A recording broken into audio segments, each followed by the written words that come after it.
Is it normal for there to be an assassination attempt and then no press conference? It is, because we don't have assassination attempts every week, it's kind of hard to say that is it normal But if to do there's this. a major world event, Right.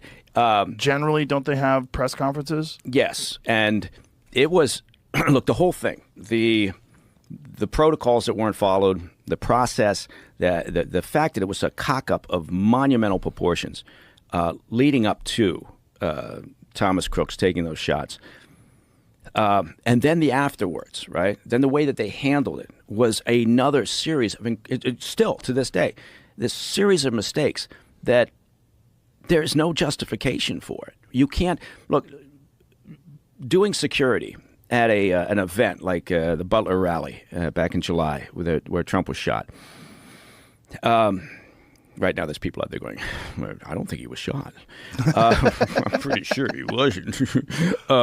So I think it's not rocket science, right? It's very labor intensive and detail oriented, but you're not building a spaceship, right? You're going through the same process that you go through every time you have one of these events, right? And so you have a political rally like that. And it's not a national security event. So it's not the DNC, it's not the RNC, it's not the Super Bowl, it's not the Olympics. Those are national security events. You have a year plus to plan and prepare, get all your resources together and figure out your game plan, your site surveys, all the rest of it. You still have time with these political events. Don't have a year, but you've got sufficient time. And they do it over and over again.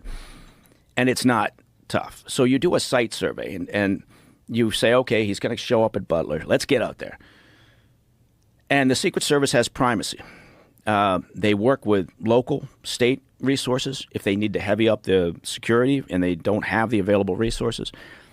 But they have the primacy. So they go out and the site survey, that whole process, the risk threat assessment and the survey is where you identify your timelines and your resources and your deployment of resources and all the various things, your command and control center, your communications protocols, all those things.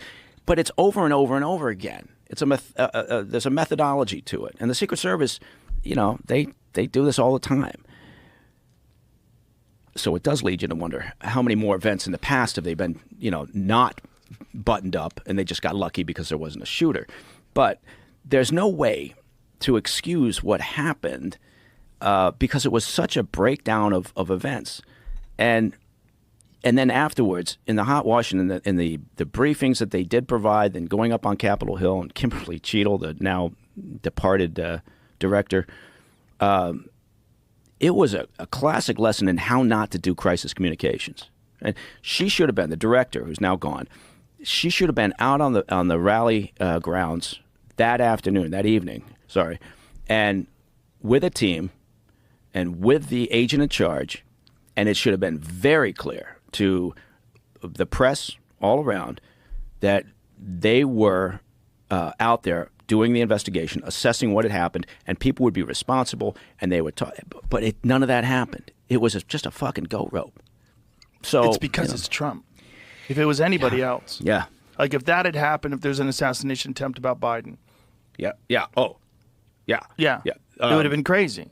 If Biden got winged on the ear the same way and they took him out and the whole deal and, they shoot the guy and there's an investigation, it would have been on the news constantly. Yeah. Constantly. For weeks and weeks. It would have been lead story every night. More information in the assassination attempt on President Biden. Day 22. Yeah, it would have been the same thing. Yeah. Right-wing, far-right activist, registered Republican, Thomas Crooks. Yes.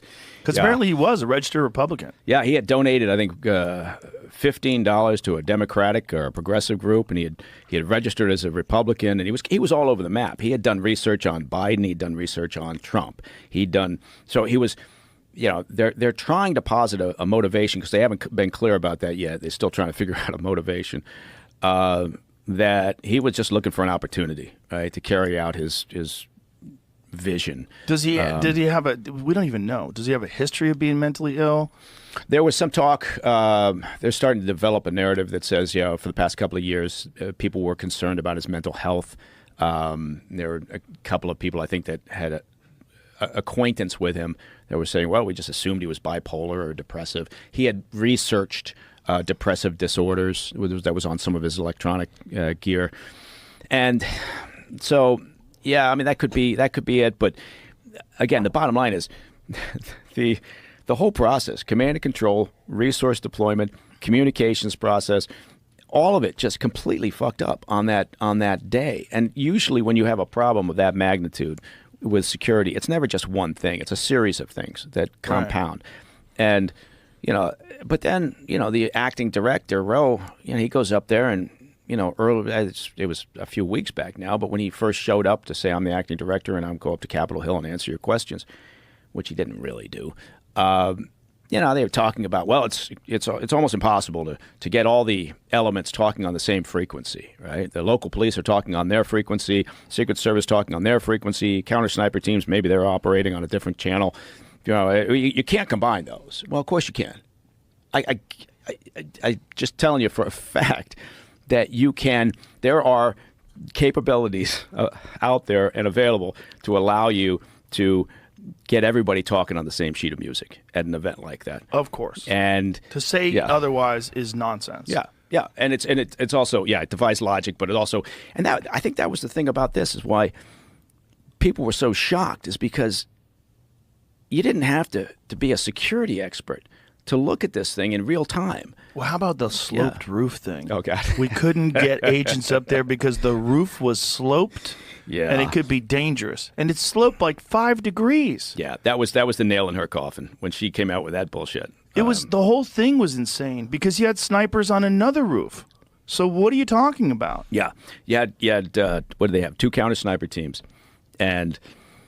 But again, when you go out to a place like that and you walk the grounds and you stand and you survey, right? And you fly drones around and you get a real sense of what you're talking about. In the early stages of a survey or an assessment like that, there are just certain things you look for.